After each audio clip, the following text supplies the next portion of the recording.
bulyonoona n'abo abagenda ebweru mubawulira bamala emyaka 3-4 era bwafa bamukomyawo wano. Lino ly'eggwanga lyaffe. Bw'oba olina ensonga gituuse bulungi, tekyetaaga kusika mugwa kulwana kuvuma munno, tekyetaagisa.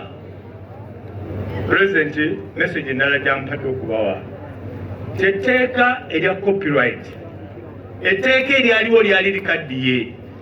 Omukulu Hildamani aleeta amendments mu tteeka eryo okulirongoosa, era n'omukulu leader of opposition akulira opposition akimanyi nti bali mu kwogera ne Anthony General balongoose etteeka liyamba abantu bano. Teri abawalana bayimbi, ekyo mukijjeemu. Teri abawalana ba artist, teri babaagaliza.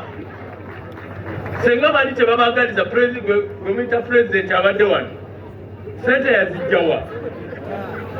Sente yazijja muki? Mukuyimba. Gavumenti ebaagaliza, etteeka lijja kujja, era etteeka lijja kukola ki? Lijja bayamba. Mu kifo ky'okuyomba n'okukola ki? Mwe mukwatagane nga ba artist, mubeere n'eddoboozi ki? Limu. Muve mu ntalo mukwatagane, agali awamu gigaluma ennyama. Mwe mukwatagane nga ba artist, mulete ensonga emu mwenna. Etteeka lijja kukola ki?